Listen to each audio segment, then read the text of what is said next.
Assalamualaikum viewers, you are watching Podcast with Alize episode 1.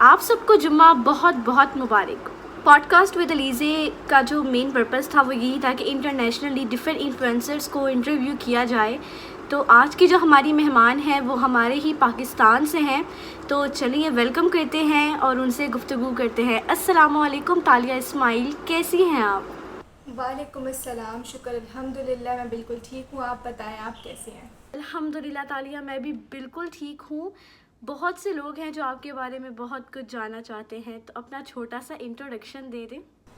अस्सलाम वालेकुम everyone, मेरा नाम तालिया इस्माइल है और मैं कराची पाकिस्तान से बिलोंग करती हूँ। आई एम अ निकाबी इन्फ्लुएंसर और मेरा मेन फोकस हिजाब और निकाब को प्रमोट करना है।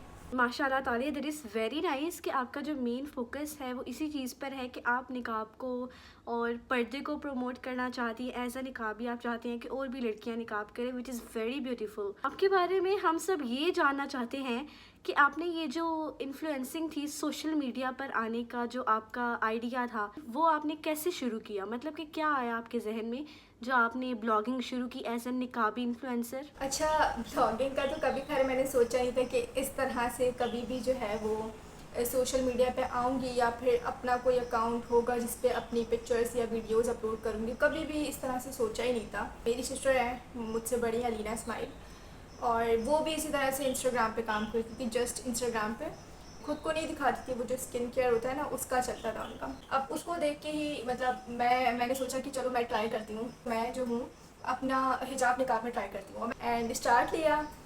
फर्स्ट वीडियो मैंने बनाई थी अपने हिजाब ट्यूटोरियल की, क्योंकि मेरा मेन फोकस यही था कि हिजाब ट्यूटोरियल से ही शुरू करेंगे। जब हमारा काम ही यही है, हमने निकाब को प्रमोट करना है, तो हम हिजाब ट्यूटोरियल से स्टार्ट करते हैं।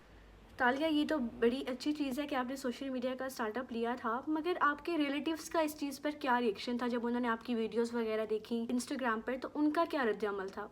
रिलेटिव्स का कुछ ऐसा था कि जो मेरी फैमिली थी, मतलब जो मेरे फैमिली मेम्बर्स हैं, लाइक मेरी सिस्टर और मेरे ब्रदर, मम्मा पापा, इनका तो रिस्पांस सही था, इनको कोई इशू नहीं था।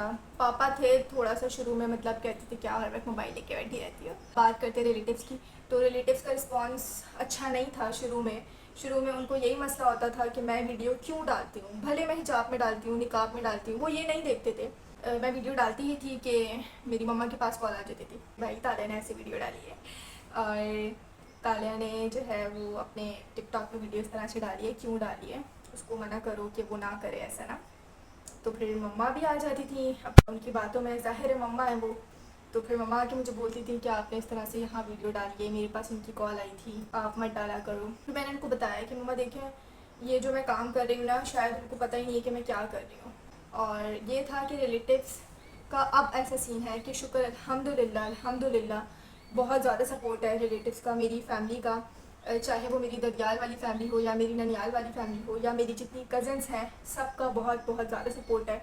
अब सब ने मुझे फॉलो भी किया हुआ है, सब मुझे देख रहे होते हैं मैं कहाँ क्या कर रही हूँ, और बहुत प्राउड फील करते हैं जब भी मैं उनसे मिलती हूँ, वो मुझे बताते हैं, मुझे भी अच्छा लगता है, उनको भी अच्छा लगता है। तो शायद कुछ चीज़ें ऐसी होती है शुरू में आपको समझ नहीं आती और आप बस लगे हुए होते हो कि नहीं ख़त्म कर दो। तो ऐसा था रिलेटिव्स का भी, उनको समझ नहीं आ रहा था शुरू में कि मैं क्या कर रही हूँ, मेरा क्या एम है। हाँ तालिया, आपने बिल्कुल सही कहा। रिलेटिव्स जो होते हैं वो स्टार्टिंग में इसी तरह से जो है शो करवाते हैं अपना रिएक्शन। अगर जब पेरेंट्स की सपोर्ट हो, ख़ास तौर पर जब फादर की सपोर्ट हो, तो सब कुछ जो है वो पॉसिबल और अच्छा लगता है, और जो इम्पॉसिबल होता है वो भी कहता है कि आई एम पॉसिबल। अच्छा तालिया, वैसे मैं इन चीज़ों से बहुत ज़्यादा वो हो जाती हूँ कि लोग जो मिसकंसेप्शन लेकर आ गए पर्दे के बारे में, कि पर्दा जो है वो लड़कियों को फोर्स किया जाता है इस्लाम में कि पर्दा करें, और लड़के जब लड़कियों की इंगेजमेंट हो जाती है या फिर उनकी शादियां हो जाती हैं तो तब उनको मजबूर किया जाता है कि पर्दा करो, पर्दे के साथ ही बाहर जाने ये वो। तो आप इस बारे में इस तरह के लोगों को क्या कहना चाहेंगी जो पर्दे को फोर्सिंग समझते हैं एक लड़की पर? सबसे पहले तो इस चीज़ को क्लियर कर देती हूँ मैं कि पर्दा जो है ना, उसके पीछे कोई भी इस तरह की चीज़ नहीं है, वो फोर्सफुली पर्दा आपका हो ही नहीं सकता, ठीक है। और पर्दे की जहाँ तक बात है वो हमारे इस्लाम में, ठीक है, हमारे इस्लाम में है कि हमने पर्दा करना है, औरत को पर्दा करना है, ठीक है। और इस चीज़ का सवाब भी है, ठीक है, इस चीज़ का सवाब भी है और आपको ये करना है। अगर आप नहीं कर रहे तो गुनाह है, ये बात पता है, इस्लाम में इस चीज़ को क्लियर कर दिया गया है कि औरत के लिए पर्दा लाजिम है। अब ये जो काफ़ी सारे लोग हैं जिन्होंने ये चीज़ें फैलाई हुई हैं कि ये इसके उसमें आके करती है, ये उसकी इसमें आके करती है। शुरू में मुझे भी बोला जाता था किसी वजह से कर रही हो, कोई बात हो ये, तो ऐसा कुछ भी नहीं होता। फोर्सफुली आप किसी को पर्दा नहीं करवा सकते, पर्दा चीज़ ही ऐसी है, उसे आप अपने दिल से करोगे तो ही बहुत अच्छा है। और अगर आप किसी को फोर्सफुली करवा रहे हो तो आप ये बात जान लें कि एक टाइम आएगा वो पर्दा उतार देंगे। मुझे कहीं से किसी ने भी फोर्स नहीं किया कि पर्दा करो, करना चाहिए, जाओ इस तरफ। मैं खुद ही आई हूँ, इन सब चीज़ों को समझी और यहाँ तक आई हूँ, क्योंकि जैसी पहले थी उससे तो बहुत ज़्यादा चेंज हो गई हूँ। पहले मैं बहुत अलग थी, अब मैं बहुत अलग हूँ। जी हाँ, बिल्कुल तालिया, ऐसी ही बात है। इस्लाम के बारे में बहुत कुछ गलत बताया जाता है, मिसकंसेप्शंस है बहुत ज़्यादा जो डिफरेंट रिलीजन के लोगों में है, जो कि हमें सही करनी चाहिए बिल्कुल ठीक तरह से अपने पॉडकास्ट के थ्रू या फिर किसी भी तरह से हमें ज़रूर उन्हें बताना चाहिए। तालिया, एक बहुत ही मज़े का क्वेश्चन है आपसे कि ये जो ट्यूटोरियल्स वगैरह या फिर निकाब, हिजाब, ये सारे कुछ आप ट्यूटोरियल्स बता रही होती हैं इंस्टाग्राम पर, ये सारे आपके ख़ुद के होते हैं या फिर आप डिफरेंट इन्फ्लुएंसर्स का वीडियो वगैरह देखकर तो फिर उस हिसाब से रिकॉर्ड करके तो अपलोड करती हैं? वीडियो हिजाब ट्यूटोरियल्स की बात कुछ इस तरह की है कि हिजाब ट्यूटोरियल्स शुरू में जब मैं आई थी ना, मैं बहुत ज़्यादा डालती थी, क्योंकि शुरू में मेरे पास और कोई कंटेंट होता नहीं था, इतना काम होता नहीं था, मुझे कुछ समझ आती नहीं थी। शुरू था वो मेरा, तो मेरा बस यही था कि मेरे पास जितने हिजाब थे ना, मैंने निकाल लिए थे कि चलो मैं रोज़ाना एक हिजाब ट्यूटोरियल डालूंगी अपनी फैमिली के लिए, ठीक है, जो मेरी है इंस्टाग्राम पे और यूट्यूब पे। पूरी कोशिश करती हूँ कि वो हिजाब ट्यूटोरियल जिसका बहुत ज़्यादा जिक्र किया गया है उसको बना के डाल दूँ। और बात जहाँ तक है कि मैं वो कैसे बनाती हूँ, वो हिजाब मैं बांधूँ, उसका मैं ट्यूटोरियल साथ साथ बना लूँ, लेकिन ऐसा मुमकिन नहीं हो पाता। अक्सर हम कहीं जा रहे होते हैं, जल्दी में बस बांध लेते हैं, फिर पिक्चर्स क्लिक करी, उनको डाल दिया, फिर उसके हिजाब ट्यूटोरियल के बारे में लोग पूछ रहे होते हैं कि ये आपने किस तरह से बांधा हुआ है। तो नहीं, ऐसा नहीं होता कि मैं हिजाब ट्यूटोरियल जो है वो पहले किसी और का देखती हूँ, फिर बांधती हूँ, फिर दिखाती हूँ, नहीं ऐसा नहीं होता। तकरीबन मेरे ही होते हैं, बल्कि मेरी जितनी कज़न्स हैं, जो मेरी दोस्तें हैं, वो अक्सर हिजाब बनवाने के लिए मुझे बोलती हैं कि यार मेरा हिजाब बांध दो। चल रहा है, कोशिश रहती है कि ज़्यादा से ज़्यादा हिजाब ट्यूटोरियल पोस्ट करूँ अपनी प्यारी लड़कियों के लिए जो मैसेजेस करके बोलती है। माशाल्लाह, great, that is very great. तो तालिया, आपसे एक सवाल मैं भी करना चाहती हूँ और काफ़ी ज़्यादा लोग हैं वो भी करना चाहते हैं। अक्सर आपकी स्टोरी पे पूछा जाता है कि आप मैरिड हैं या फिर नहीं, आप इंगेज्ड हैं या फिर नहीं। तो आज ये सच आप हमें बता ही दें कि आप मैरिड या फिर इंगेज्ड हैं या फिर नहीं हैं। अच्छा, इस सवाल को तो काफ़ी बार मुझसे भी पूछा गया है, बाकायदा DM आ रहा होता है। स्टोरी पे मैंने शुरू में बताया भी था, इसका आंसर दिया भी था, लेकिन अब जो है लोग उसको इतना ज़्यादा करके पूछते हैं कि मैं लिख देती हूँ कि मैं मैरिड हूँ, मेरे 2 बच्चे, इस तरह से लिख देती हूँ मैं, जबकि ऐसा कुछ भी नहीं है। अभी फ़िलहाल ऐसा कुछ भी नहीं है, ना मैं मैरिड हूँ, ना मैं इंगेज्ड हूँ, ना मेरी कोई बात पक्की हुई है, ना मेरा कोई रिश्ता हुआ हुआ है, कुछ भी नहीं हुआ हुआ। और जब मुझे लगेगा कि हाँ सही वक्त है अपनी फैमिली को बताने का, इंस्टा फैमिली को, तो बिल्कुल जिस तरह से बाकी सारी अपडेट्स आ रही होती हैं, इसकी अपडेट भी आपको ज़रूर मिल जाएगी ज़रूर मिल जाएगी। मुझे पता है कि बहुत सारे लोग हैं जो बहुत ज़्यादा एक्साइटेड है इस चीज़ को जानने के लिए। तो अभी फ़िलहाल कुछ भी ऐसा नहीं है। आप लोगों से दुआओं की दरख्वास्त है, दुआ करें कि अल्लाह पाक नसीब अच्छा करे, मेरा हर लड़की का नसीब अच्छा करे। थैंक यू सो मच तालिया इस चीज़ का जवाब देने का अपने बारे में कि आप मैरिड हैं या फिर नहीं, क्योंकि काफ़ी लोगों को ये क्यूरियोसिटी थी जानने की।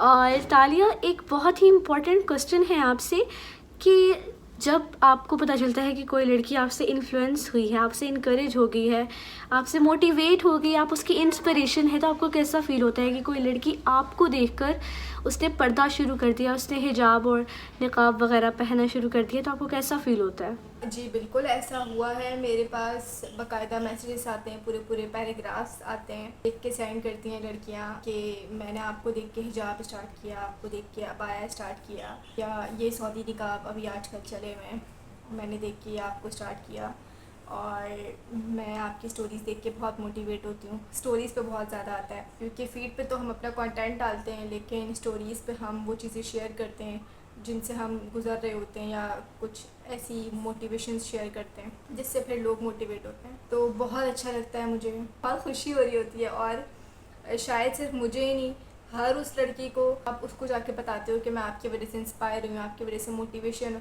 आई है मुझे, मैं मोटिवेट हुई और मैंने ये काम किया है, कोई काम भी, तो आपको बहुत खुशी होती है। और इसी तरह से मुझे बहुत ज़्यादा खुशी होती है मैं जब देखती हूँ, और बहुत सारी दुआएं निकलती हैं दिल से इन लोगों के लिए, ख़ास तौर पे जो लड़कियाँ मुझे बाकायदा मैसेज करके अपनी वीडियो पिक्चर्स भी सेंड कर रही होती हैं। आज हमने आपका ये वाला ट्यूटोरियल बांध के चेक किया था, वो ऐसा लग रहा था, तो बहुत बहुत अच्छा लगता है देख के। अल्लाह पाक इन सब लड़कियों का नसीब अच्छा करे। जी हाँ तालिया, आपने बिल्कुल सही कहा कि जब कोई वाकई में हमसे इंस्पायर होता है तो इसी तरह की हमें खुशी होती है, इसी तरह की हमारी फेस पे स्माइल होती है।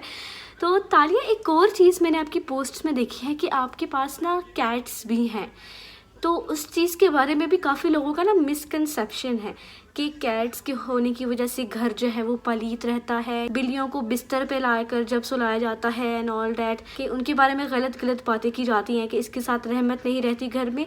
तो आप इस बारे में क्या कहना चाहेंगे उन लोगों को जिनका ये मिसकंसेप्शन है? जी बिल्कुल, मेरे पास बिल्ली नहीं है, मेरे पास बिल्लियाँ हैं, बहुत सारी हैं और काफ़ी टाइम से हैं। और बिल्कुल मैंने भी ऐसी बहुत सारी बातें सुनी है कि मुझे बिल्ली नहीं पसंद, या बिल्ली गंद करती है, या बिल्ली से घर में ये होता है। बीमारी भी बोलते हैं कि बीमारी हो जाती है उसके बालों से, उसके रुएं से। मैं तो बिल्लियों के ख़िलाफ़ कुछ भी नहीं सुन सकती, एक अल्फाज नहीं सुन सकती। बिल्लियों में मेरी जान है, ठीक है, बिल्लियाँ मेरी जान है और वो मेरी बच्चों की तरह है, ठीक है। मैं घर में इसी तरह से बोल रही होती हूँ, मेरी बेटी मेरी बेटी। तो बिल्लियों के ख़िलाफ़ मैं कुछ भी नहीं सुन सकती। और जब भी रिलेटेड टू कैट मेरे पास कोई भी कमेंट आता है, बुरा कमेंट, मैं बिल्कुल जवाब देती हूँ। मैं भले अपनी किसी और चीज़ पे जवाब ना दूँ, पूरे कमेंट्स का आंसर ना करूँ, लेकिन मैं इधर आंसर करती हूँ और करना भी चाहिए। कैट सबसे पहले तो हमारे नबी सल्लल्लाहु अलैहि वसल्लम वो नमाज़ पढ़ते थे, तो वो नमाज़ पे भी उनके पास जाती थी, ठीक है। तो कैट नापाक नहीं होती, सबसे पहली बात तो ये, कैट आपकी नापाक नहीं है।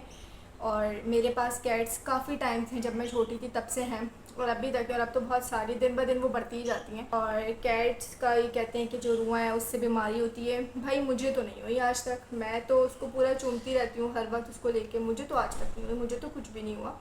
तो ये सब आपका ज़हनी है, ऐसा कुछ भी नहीं होता। घर की जहाँ तक बात की जाए, बिल्लियाँ रहमत होती हैं।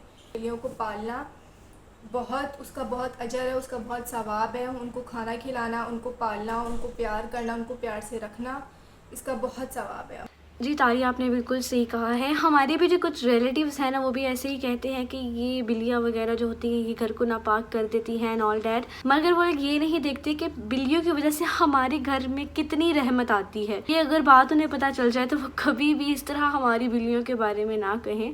खैर, ऐसे मिसकंसेप्शन वाले लोगों को क्या ही बताया जाए, क्योंकि अगर इन्हें कुछ बताया भी जाता है तो वो यही कहते हैं कि आप हमें इस्लाम सिखाएंगे, आप हमें बताएंगे कि क्या गलत है और क्या सही है, आप हमें बताएंगे सारा कुछ, आपकी कब्र आपकी है, हमारी कब्र हमारी है, आप हमें क्या समझाएंगी। तो इस तरह के जो लोग हैं उनके बारे में आप क्या कहना चाहेंगे कि इन लोगों को कैसे सीधा किया जाए? मैं अगर बोलूँ तो इन लोगों के लिए मेरे पास कोई जवाब नहीं है। इन लोगों को मैं कुछ भी नहीं कहना चाहती।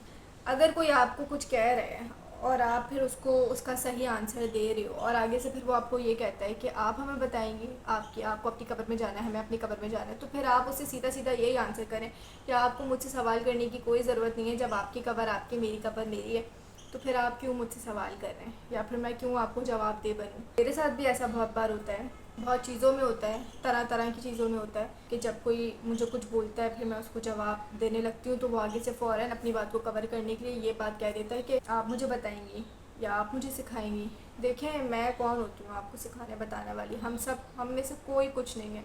सब कुछ अल्लाह ताला ऑलरेडी बता चुके हैं, कुरान के ज़रिए, नमाज के ज़रिए, सब्र के ज़रिए, दुआओं के ज़रिए अल्लाह ताला आपको सब कुछ बता चुके हैं। आप ही हैं जो अपने दिमाग में इतना फजूल कॉन्सेप्ट जो है वो लेके बैठे हैं। आप ही हैं, आपने अपने दिमाग को इतना ज़्यादा घुमा के रखा है। तो हम तो नहीं हैं, हम तो कुछ नहीं बोल रहे हैं ऐसा, हम तो ऐसा कुछ भी नहीं कर रहे हैं। आप अपनी आखिरत की तैयारी करें, सीधा सीधा एक ही जवाब है, आप अपनी आखिरत की तैयारी करें। मैं अपनी आखिरत की तैयारी करूँगी, इसके अलावा मैं आपसे और कोई बहस नहीं कर सकती। सीधा मैं होंगी तो मैं यही जवाब दूँगी, मैं औरों को भी यही बोलूँगी कि सीधा यही आंसर दें, शायद यही उनके लिए एक बेस्ट आंसर हो। जी हाँ, बिल्कुल इस तरह के लोगों को कुछ भी नहीं कहा जा सकता, क्योंकि इन लोगों को इसी तरीके से भी अगर बताया जाए ना कि हमारे नबी ने क्या फरमाया है इस बारे में, तो फिर भी वो लोग कहते हैं कोई हवाला लेकर आओ। वो ये नहीं जानते कि अगर हम ये कह रहे हैं तो इसमें कुछ सच्चाई तो होगी ना, उन्हें हवाले की पड़ जाती है। और अगर कोई हदीस उनके आगे पेश कर भी दी जाए तो वो ये कहते हैं कि नहीं, ये तो आपने कहीं से फेक ले आई है। उन लोगों को फिर कुरान मजीद में से होता है कि हमें कुरान मजीद से निकाल कर दो, और जाहिर है कुरान मजीद में कुछ भी बेशक गलत नहीं लिखा जाता है, जिसे वो लोग फिर जुटला नहीं पाते हैं। और काफ़ी लोग सीधे हो भी जाते हैं, और काफ़ी लोग फिर इसी चीज़ पे, इसी लाइन में जा रहे होते हैं, मिसकंसेप्शन वाली पे, जिनको कोई भी नहीं समझा सकता। तालिया, आपसे एक और अब सवाल करने जा रही हूँ मैं, जो कि मुझे लगता है कि बहुत इंपॉर्टेंट चीज़ होती है हर घर में, और स्पेशली उन लड़कियों के लिए जो कि सोशल मीडिया पर आती हैं। तो आपने जब सोशल मीडिया बनाया, या फिर अभी तक भी आपके माशाल्लाह 30 के हो गए हैं, तो अभी तक भी आपका जो सपोर्ट सिस्टम रहा है, वो सबसे ज़्यादा सपोर्ट किसकी तरफ से रहा है आपको? कौन आपका बैकबोन बन के चला है आज तक? जब लड़कियां ख़ास तौर पे सोशल मीडिया पे काम करती हैं, उनके पीछे किसी एक ऐसे अजीम इंसान का होना बहुत ज़्यादा ज़रूरी होता है, जो उसको सपोर्ट करे, जो उसको धक्का लगाए। अगर वो कहीं रुक भी जाए तो वो उसे धक्का लगाए कि तुमने आगे जाना है, आगे बढ़ना है। और बिल्कुल इस तरह से मेरी ज़िंदगी में भी हैं, और वो मेरे अब्बा हुजूर हैं, मेरे पापा, जिनकी वजह से आज शायद मैं यहाँ बैठी हुई हूँ, मेरी मम्मा जिनकी दुआओं की वजह से आज मैं यहाँ बैठी हुई हूँ। तो मेरा सबसे बड़ा सपोर्ट मेरे पापा और मेरी मम्मा है, सबसे बड़ा सपोर्ट। अगर मैं सिर्फ उनके लिए यही बोलना चाहूँगी, अगर वो नहीं होते तो मैं आज यहाँ नहीं होती। तो पापा मम्मा, आई लव यू।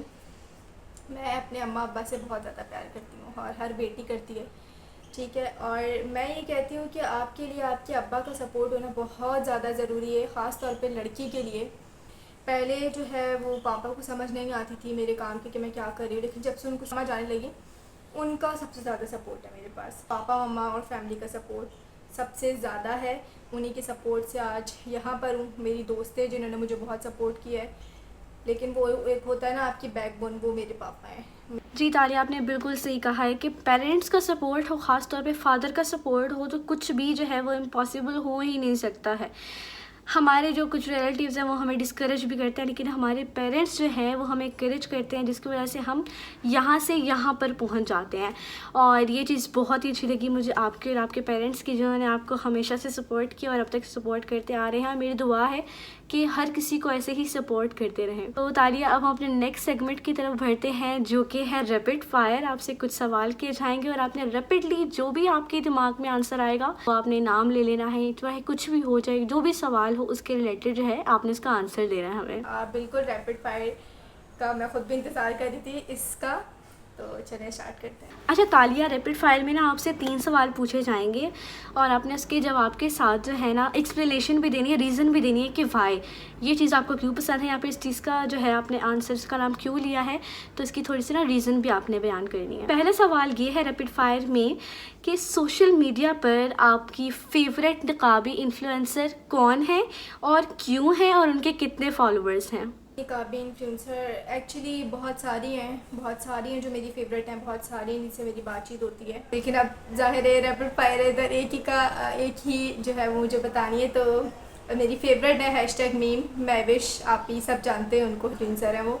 हाँ, मैं भी नहीं जानती हूँ, उनकी वीडियोस काफ़ी ज़्यादा आती रहती हैं, और इनफैक्ट कि आपकी भी स्टोरी पर उनकी वीडियोस वगैरह लगती हैं। सो नेक्स्ट सवाल आपसे ये है मेरा कि आपकी फेवरेट हिजाबी कौन है? निकाबी तो महविश हो गई, और जो हिजाबी हैं जो आपकी फेवरेट हैं वो कौन है और क्यों है, और उनके कितने फॉलोअर्स हैं? हिजाबी ब्लॉगर्स भी काफ़ी सारी हैं और बहुत ही प्यारी हैं, बहुत इंस्पायर करती हैं लोगों को, और बताना नाम एक का ही है लेकिन 2-3 हैं। एक तो अरीबा ताहिर है जो मुझे बहुत बहुत ज़्यादा पसंद है, बहुत ज़्यादा पसंद है। उनकी वीडियोस, उनकी पिक्चर वो क्यूट सी हैं, बहुत क्यूट है वो। और सेकंड रिमशा मेरी फेवरेट है। तो ये 2 हैं हिजाबी इन्फ्लुएंसर्स जो मुझे बहुत बहुत ज़्यादा अच्छी लगती है। हाँ, उन्हें काफ़ी ज़्यादा लोग जानते भी हैं, और इनफैक्ट कि वो इतनी काइंड है ना, मतलब कि डिफरेंट जो इन्फ्लुएंसर उन्हें भी सपोर्ट करती हैं और कमेंट्स वगैरह उनकी वीडियो पर भी करते हैं, जो कि मुझे काफ़ी अच्छी चीज़ लगती है उनके बारे में। अब अपने नेक्स्ट क्वेश्चन की तरफ बढ़ते हैं, जो कि है आपसे, अगर आपको कभी मौका मिले कि आप किसी कंट्री में जाएं without any visa and any tickets वगैरह, तो आप कौन सी कंट्री में जाना पसंद करेंगे, बिल्कुल मुफ्त मुफ्त मुफ्त? कौन सी कंट्री है? वैसे मुझे जाना है सऊदी अरब। सऊदी अरब जाना चाहती हूँ, फिर वहाँ जाके हज उम्रा करना चाहती हूँ। तो अगर वो हो जाएगा तो मेरे लिए बेस्ट है। ओके, हो गया हमारा रैपिड फायर का सेगमेंट हो गया है कंप्लीट। तो अब हम अपने कुछ लास्ट क्वेश्चंस आपसे करेंगे। अब सवाल आपसे मेरा एक ये है, जो कि बहुत इम्पोर्टेंट क्वेश्चन है, कि जो ब्रांड्स आपके साथ कोलैबोरेशन करते हैं तो उनके साथ अभी सब कुछ कैसे मैनेज करती हैं, और उसके साथ उन्हें इस चीज़ का मतलब प्रॉफिट होता है आपके साथ कि आपको वो पीआर्स वगैरह सेंड कर रहे हैं, आप उनके साथ कोलैबोरेशन में रील्स वगैरह बना रही हैं, तो इसे मैनेज करना भी काफ़ी मुश्किल हो जाता होगा आपके लिए? बिल्कुल ऐसा ही है। ब्रांड्स के साथ, बहुत सारे ब्रांड्स के साथ काम कर रही हूँ, काम कर चुकी हूँ और आगे भी करना है इंशाल्लाह। और हाँ, थोड़ा सा होता है मुश्किल, क्योंकि ज़ाहिर है आपके ऊपर भरोसा करके आपको अपना प्रोडक्ट भेजता है, फिर आपकी कोशिश ये होनी चाहिए कि आप उसको बिल्कुल परफेक्ट शूट करके दो उनको, बिल्कुल परफेक्ट हर चीज़ हो, चाहे उन्होंने कुछ भी आपसे मांगा हो, स्टोरीज़ मांगी हो, उन्होंने रील वीडियो मांगी हो, उन्होंने पिक्चर मांगी हो, कुछ भी, आप, मेरी कोशिश ये होती है कि मैं बिल्कुल परफेक्ट उनको दूँ ताकि उनको भी फ़ायदा हो। और हाँ, बहुत सारे ब्रांड्स के साथ काम किया है। अभी स्मॉल बिज़नेस का बहुत ज़्यादा इशू होता है कि स्मॉल बिज़नेस है, तो स्मॉल बिज़नेस को बहुत ज़्यादा सपोर्ट करती हूँ। जो मुझे देख रहे होंगे, जिन्होंने मेरे साथ काम किया होगा, उनको अच्छी तरह से ये बात पता होगी कि स्मॉल बिज़नेस, मेरा जो फोकस होता है वो उस पर भी होता है कि स्मॉल बिज़नेस को बहुत ज़्यादा सपोर्ट किया जाए। ये काम, ये सिलसिला तो ऐसा है कि ये तो चलता रहेगा, अल्लाह ने चाहा तो ये चलता रहेगा। बहुत सारे ब्रांड्स ऐसे हैं जिनके साथ काम करो, फिर वो खुद ही से मैसेज करते हैं कि बहुत अच्छा लगा आपके साथ काम करके। बहुत सारे, काफ़ी सारे ही ऐसे हैं, और कुछ होते हैं, गिनती के 2-4 ऐसे होंगे जिनसे, जो नहीं करते आपको इतना अप्रिशिएट, बस उनका अपना काम हुआ और चल दिए, तो ऐसा सीन है। हाँ, अच्छा, माशाल्लाह, दैट्स वेरी ग्रेट। और अगर ब्रांड्स वगैरह की बात हो ही रही है तो आपसे भी पूछ लेते हैं कि क्या इन फ्यूचर आप भी अपना कोई ब्रांड वगैरह लॉन्च करेंगी, या फिर सिर्फ ब्लॉगिंग को ही कंटिन्यू करेंगी? इसका सवाल मेरे पास भी काफ़ी सारा आता है कि आप अपना बिज़नेस कब स्टार्ट करेंगी, या आपका स्टार्ट हुआ है, या आपने सोचा है। अभी तो कोई बिज़नेस नहीं है मेरा। इंशाल्लाह जब भी ऐसा कुछ होगा तो मैं ज़रूर अपनी फैमिली के साथ शेयर करूँगी। हाँ, ग्रेट, बहुत खुशी हुई हमें ये जानकर, और इंशाल्लाह हम आपको हमेशा सपोर्ट करते रहेंगे जैसे हम आपको आज सपोर्ट करते हैं इंशाल्लाह।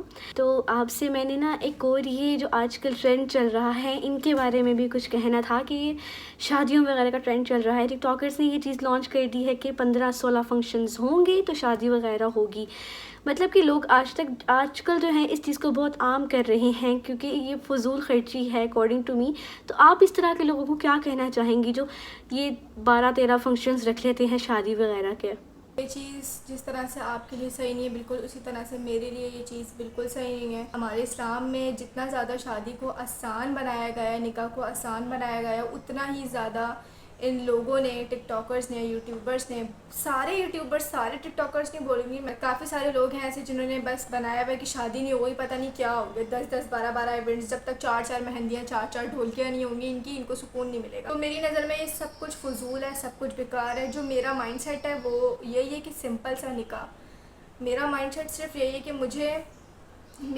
मुझे मंगनी का भी कोई इंटरेस्ट नहीं है, मुझे नहीं शौक़ कि मंगनी होनी चाहिए या मंगनी करनी चाहिए। और मेरे ख्याल में हमारे इस्लाम में मंगनी भी नहीं है, तो निकाह है हमारे इस्लाम में, और सुन्नत के तौर पे वलीमा है। तो ये फ़ुज़ूल फंक्शंस में मैं बिल्कुल ज़ीरो हूँ, मुझे बिल्कुल नहीं पसंद। रिलेटिव्स में मेरे होते हैं, मतलब हम सोचते हैं कि हम सिंपल निकाह करेंगे, तो मैंने देखा है कि काफ़ी सारे लोग हैं जो ये कहते हैं कि अल्लाह सिंपल सी शादी कर लोगी, कोई इवेंट तो कर लो, ये वो, रिलेटिव्स क्या बोलेंगे। तो आपने रिलेटिव से थोड़ी ना करनी है हमारी शादी, वो थोड़ी ना आके खर्चा कर रहे हैं, वो थोड़ी ना पैसा दे रहे हैं, वो थोड़ी ना कुछ भी कर रहे हैं। यहाँ पे तो आजकल ऐसा होता है कि बाप जो है वो इतनी मेहनत से, इतनी रोज़ी से जो है वो खाना अरेंज करता है, शादी अरेंज करता है। लोगों के मुँह से उस पर भी मुँह बने हुए होते हैं कि खाना ऐसा था, या इवेंट ऐसा था, या ये ऐसा हुआ, या वो ऐसा हुआ। तो मैं इस चीज़ पे बिल्कुल मुझे इस सब में ज़ीरो इंटरेस्ट है और मेरे ख्याल में ये सब कुछ नहीं होना चाहिए। मैं ख़ुद इन सब चीज़ों के सख्त ख़िलाफ़ हूँ। जी हाँ, बिल्कुल तालिया, आपने बिल्कुल सही कहा है। इस तरह की चीज़ों को आम नहीं करना चाहिए है। ये चीज़ें जो है ना, ये फितना फैलाती हैं हमारे मुआशरे में। आखिरी सवाल आपसे करते हैं, सवाल नहीं है, ये मैसेज होगा आपका अपनी ऑडियंस की तरफ कि आप अपनी ऑडियंस को एट द एंड क्या कहना चाहती हैं, क्या मैसेज देना चाहती हैं उन्हें? अपने ऑडियंस से ये कहना चाहूँगी कि जो ख़ास तौर पर मुझे देखते हैं, जो मुझे फॉलो करते हैं, जो मेरा काम देखते हैं कि मैं क्या कर रही हूँ, जो मुझसे इंस्पायर हुई हैं लड़कियाँ, उन सबको सबसे पहले तो मेरी तरफ से बहुत बहुत सारा थैंक यू, बहुत सारा जज़ाकल्लाह। और अलीज़े, आपका सबसे ज़्यादा शुक्रिया, थैंक यू सो मच कि आपने मुझे बुलाया, यहाँ पे हमारी बातचीत हुई, थैंक यू सो मच। और आपके इस पॉडकास्ट के ज़रिए काफ़ी सारी चीज़ें होंगी जो क्लियर हो जाएंगी इन लोगों को भी जो मुझे देखते हैं।